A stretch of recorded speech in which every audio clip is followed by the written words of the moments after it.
Nobody is saying this on national TV yet, but inside the league people know if the move the Lakers are studying right now actually happens, the way we watch Luka Doncic in purple and gold is going to change completely. Imagine the big man who turned Luka's lobs into automatic points in Dallas suddenly doing the same thing in Los Angeles. That's not a small adjustment. That's the kind of move that can flip a whole season. Hey, what's up?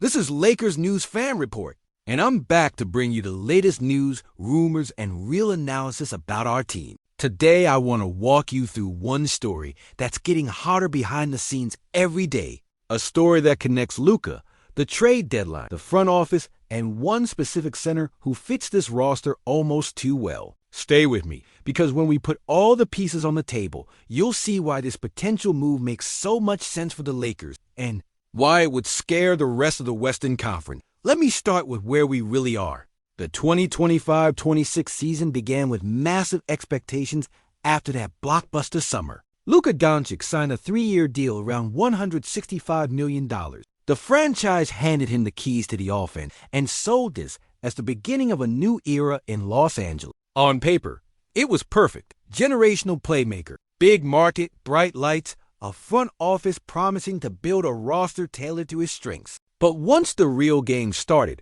we quickly saw that the project was still incomplete. After 11 games, the reality is tough. The Lakers sit in the low 20s in offensive rating, around 109 points per 100 possessions, and in the middle of the pack defensively, something close to 112 allowed per 100.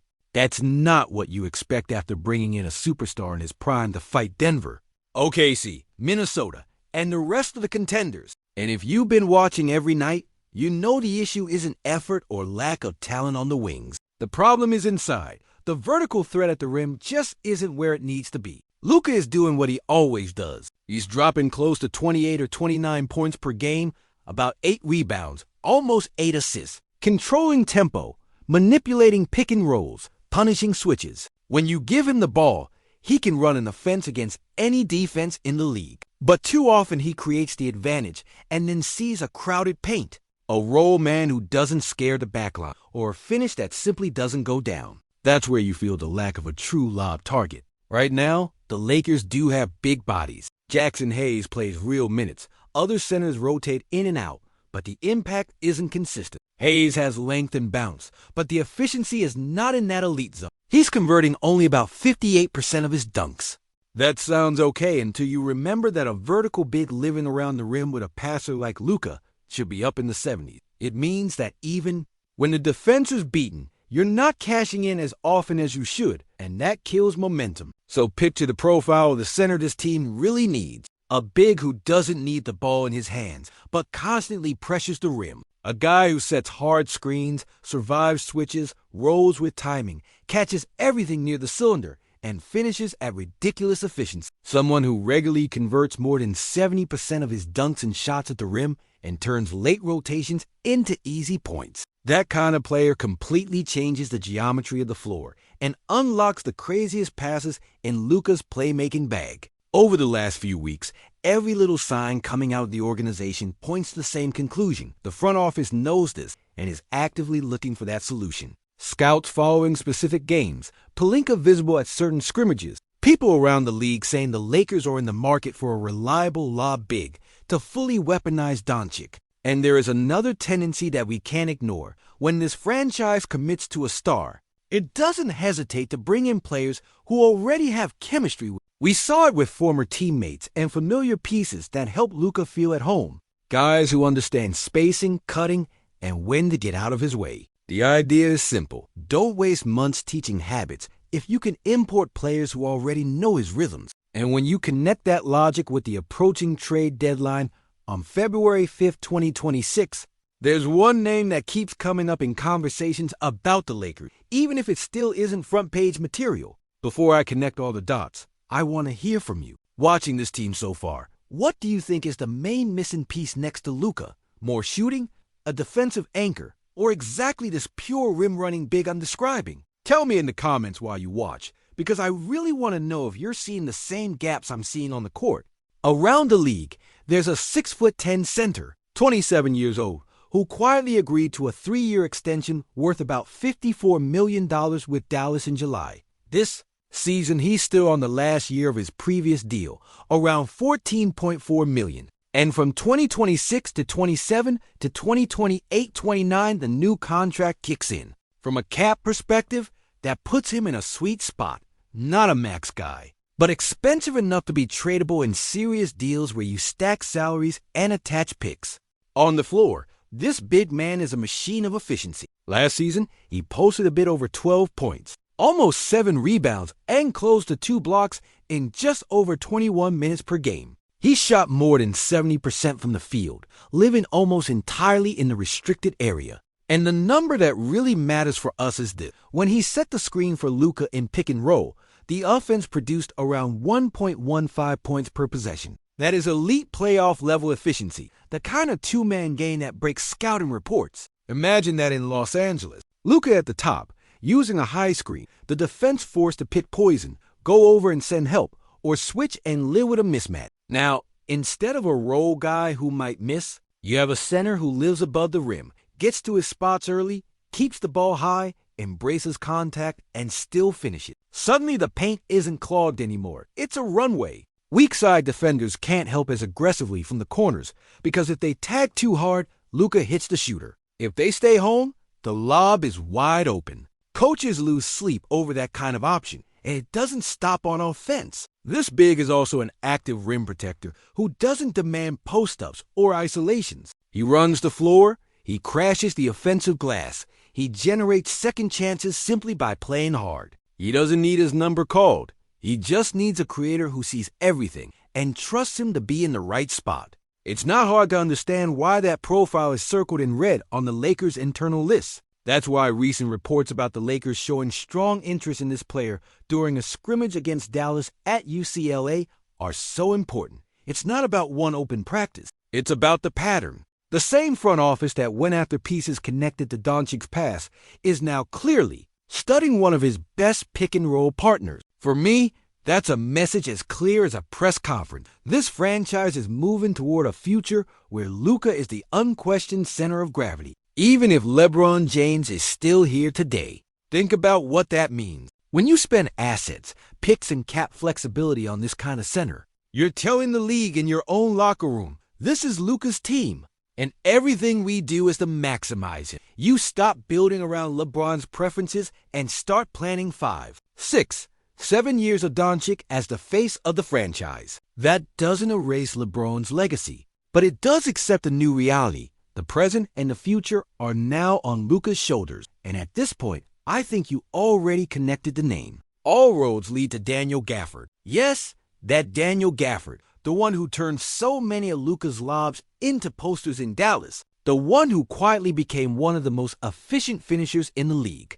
The rumor that's gaining strength is simple. The Lakers are exploring ways to trade for Gafford before the deadline and reunite him with Doncic in Los Angeles. From a basketball perspective, the fit is almost too clean. Gafford doesn't need touches to impact the game. He sets heavy, physical screens that slow guards fighting over the top. When he rolls, he doesn't float to nowhere. He dives straight to the rim with his hands ready, always in Luka's line of sight. His timing is special. It's not just about how high he jumps. It's about when he jumps. That's why he converts such a high percentage of his attempts around the basket. And because he's willing to absorb contact, he punishes late help coming from the weak side. Defensively, he gives the Lakers something they've missed on too many nights, a stable backline that can erase mistakes.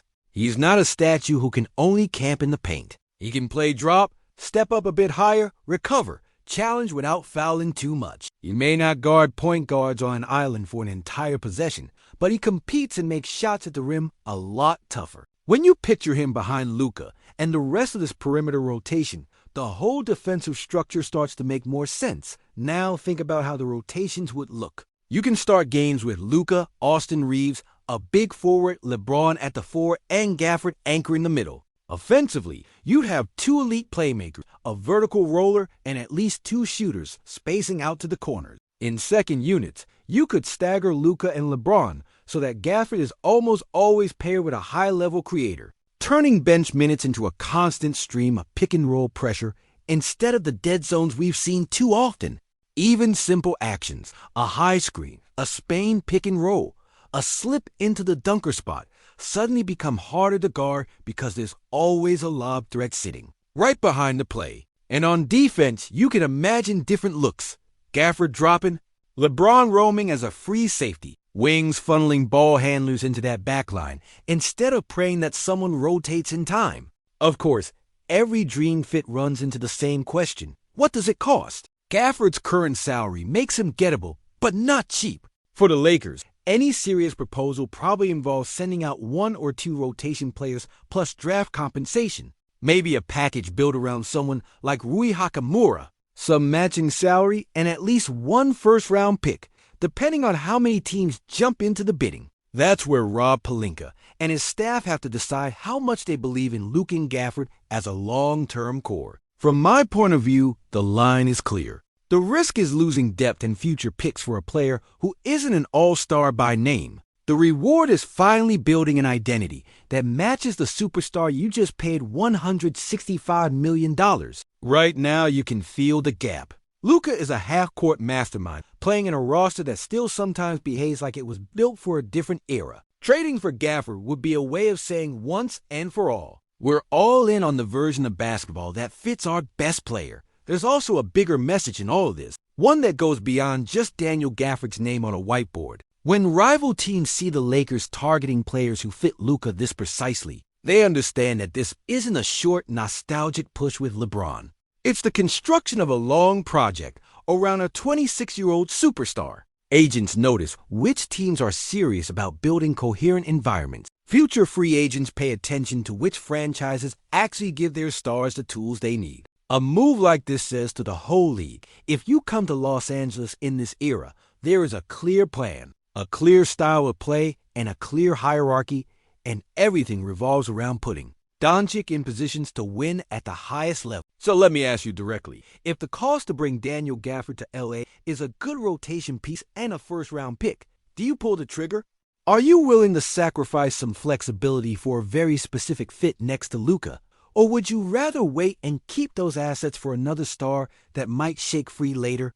Tell me in the comments what you would do if you were sitting in Pelinka's chair, because that's exactly the debate happening in front offices around the league. Beyond cap sheets and trade machines, there's also the human element. Imagine Luka looking around the locker room and seeing a big man he already trusts in the most important play of his game. Pick and roll reps are not just about X's and O's. They're about confidence. When a star knows his big will be in the right spot, catch the ball, and finish through contact, he starts throwing passes other players wouldn't even dare. The arena feels that, the opponents feel that, and suddenly every high screen becomes an event. For us as fans, a move like this would also send a powerful signal. After seasons of injuries, roster puzzles, and half measures, bringing in Gafford would look like a clean, coherent step. You get the superstar. Then you get the guy who makes his life easier every single possession. It's simple, it's logical, and it respects the intelligence of the fan base.